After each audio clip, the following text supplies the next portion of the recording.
नमस्कार दोस्तों। तो स्टार्ट करते हैं हमारे इस न्यू सेशन को एक नए ही मोटिवेशन और एक नई ही ऊर्जा के साथ। तो शाम सूरज को ढलना सिखाती है, समा परवाने को जलना सिखाती है, गिरने वाले को होती तो है तकलीफ पर ठोकर ही इंसान को चलना सिखाती है। तो इसी के आधार पर हम हमारे इस सेशन का न्यू टॉपिक स्टार्ट करते हैं जो है ल्यूवेले प्रमेय। आज हम इस प्रमेय के बारे में टोटली रीड करेंगे कि यह बहुत इम्पोर्टेंट थ्योरम्स का अपना स्थान ग्रहण करती है, जिसमें इसका एग्ज़ाम में खतन पूछा जाता है और इसको प्रूफ करने के बारे में कहा जाता है।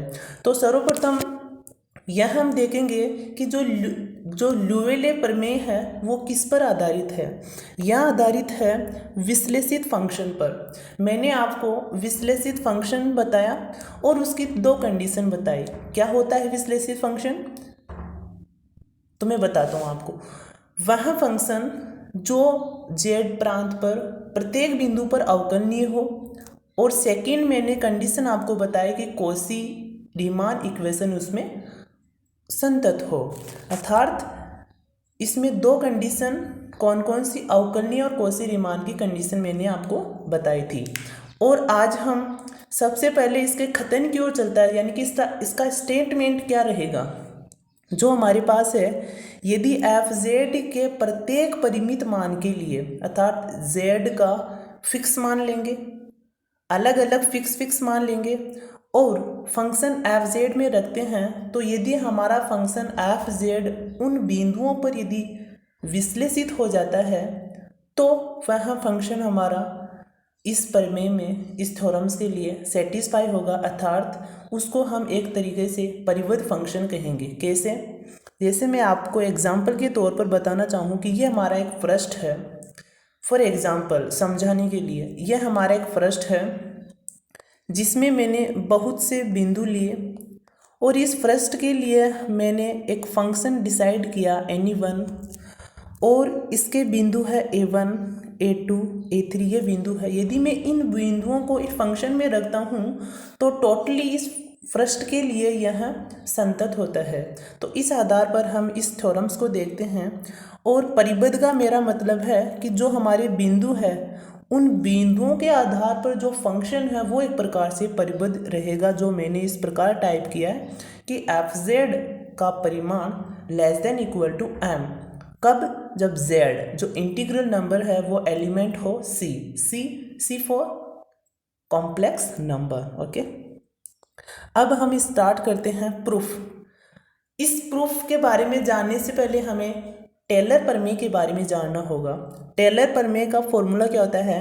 F Z equal to F Z plus Z minus Z naught F dash Z naught plus Z minus Z naught का whole square upon factorial 2 F double dash Z naught plus dash N son plus Z minus Z naught की power n upon factorial n। तो इस प्रकार का जो Taylor प्रमेय है वो एक प्रकार से सीरीज में चलती है, और इस सीरीज को यदि मैं शॉर्टकट फॉर्म देना चाहूँ तो मैं इस टेलर प्रमेय को कुछ इस प्रकार लिख सकता हूँ, जिसमें जो an होगा वो हमारा क्या होगा? f की power n Z naught upon factorial n। कैसे? कि यदि मैं जो z माइनस जेड नोट है इस वाले फंक्शन को इस प्रकार लिखता हूँ और n की वैल्यू रखता हूँ 1 2 3 एंड सो इनफाइनाइट तक मैं इसकी वैल्यू रख सकता हूँ। और जो an है उसमें मैं क्या रखता हूँ? First type F Z note रखा, सेकेंड टाइप 1 बार इसका डिफ्रेंशिएशन किया, सेकेंड टाइप सेकेंड बार डिफ्रेंशिएशन किया। इसका आधार पर मैंने इसका n बार मैंने सॉल्यूशन करके इसका डिफ्रेंशिएशन ले गया। अर्थात an को मैंने डिफाइन किया f की power n Z naught upon factorial n। तो इस आधार पर हम देखते हैं कि जो हमारा टेलर प्रमेय का जो शॉर्टकट रूप है उसको हम an की वैल्यू इस प्रकार देंगे।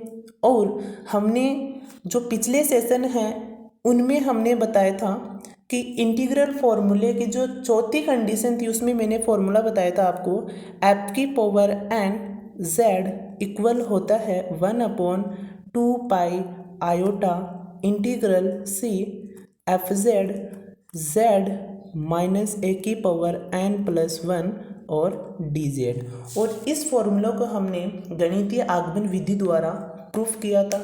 तो इसी जो फॉर्मूला है इसका यूज़ करेंगे हम यहाँ, कि मैं इसके स्थान पर हमारी जो कॉची समाकलन सूत्र है उसका फॉर्मूला नंबर 4 यहाँ ऐड करता हूँ, और वहाँ जो फैक्टोरियम n अपॉन 2 पाई आयोटा आता है, तो इस फैक्टोरियम n से ये वाला फैक्टोरियम n कैंसिल हो जाता है, और इसके बाद हमें लास्ट जो रिजल्ट प्राप्त होगा वो हमें प्राप्त होगा a n equal to 1 upon 2 pi iota integration C F Z upon Z minus Z naught D Z. Okay, अब आगे चलते हैं कि मैंने ए एन, अब मैंने परिबद्ध किया जो हमारा जो इंटीग्रल के जो नीचे सी होता है वो एक प्रकार से कंटूर, जिसे हम जो सर्किल इक्वेशन है वो मानते हैं, वो हमारा सर्किल इक्वेशन क्या है, z minus Z naught equal to R. अब मैंने क्या किया, फंक्शन को विश्लेषित किया, और खतन में हमारा जो सेकंड स्टेटमेंट रहेगा वो क्या है, हमें ए एन को परिबद्ध करना है। तो मैंने यहाँ परिबद्ध किया कैसे, कि ए एन का जो परिमाण होगा वो इस वाले फंक्शन से, कौन से, इस वाले फंक्शन से कम या फिर उसके बराबर हो सकता है। तो इसी के आधार पर मैंने दोनों पक्षों का एक प्रकार से मैग्नीट्यूड लिया, और मैग्नीट्यूड लेने के बाद जो हमारे पास एफ जेड का जो परिमित मान है, इस जो मैंने जो शुरुआती में आपको समझाने के लिए जाली ली थी, इसका जो परिमित मान है इसके मान को मैंने माना m। तो इसी के आधार पर जो z माइनस जेड नॉट, इसके आधार पर इसके स्थान पर हम क्या रख सकते हैं, r। तो r की पावर n प्लस 1 और 2 पाई r प्लस 1, अर्थात इसको मैंने m माना, ओके, और 2 पाई ऐसा के ऐसा, और इसके स्थान पर r मैंने रखा। तो ये कंडीशन हमें प्राप्त हो जाती है। और अब हम देखते हैं कि जो dz है, यदि मैं कंटूर लेता हूँ तो इसमें लिमिट 0 से 2 पाई होगी। टोटल चीज़ें मैंने यहाँ कीप, ओके, यहाँ पुट आउट रखी हुई है, नोट डाउन की हुई है, कि जो कंटूर है उसकी लिमिट हम कौन सी रखेंगे, 0 से 2 पाई। तो मैं यहाँ लिमिट यहाँ अप्लाई करता हूँ, तो मेरे पास टोटल जो कंटूर होता है उसका मैग्नीट्यूड प्राप्त होता है, जो कितना होता है, 2 पाई आर। कैसे, जैसे मैं एक गोलाकार कंटूर लेता हूँ और इसमें लिमिट अप्लाई करता हूँ, और इसका मैंने फंक्शन लिया z dz, और इसमें यदि मैं लिमिट अप्लाई करता हूँ 0 से 2 पाई, और इसकी जो त्रिज्या है वो कितनी है, r है। तो इसी के आधार पर हमें जो टोटल जो परिधि है, एक प्रकार से परिधि कह सकते हैं, एक प्रकार से वर्त की परिधि कह सकते हैं। तो परिधि हमें कितनी प्राप्त होती है, 2 पाई r, और r से यहाँ r कैंसिल हो जाता है, 2 पाई से 2 पाई कैंसिल। तो हमारे पास जो अंतिम जो सॉल्यूशन प्राप्त होता है वो हमें ये वाला प्राप्त होता है। This solution are fine. यह असमीका r के प्रत्येक मान के लिए, अर्थात r का मान चाहे कुछ भी रखे, सभी कंडीशंस में हमें एक ही वैल्यू इसके बराबर और इससे कम प्राप्त हो सकती है, और जब n इसमें अधिक होना चाहिए।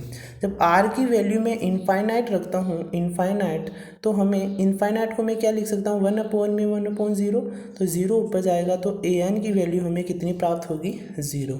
तो अब मैं n की वैल्यू यहाँ 0 रखता हूँ इस कंडीशन के स्थान पर, नॉट इस कंडीशन के स्थान पर।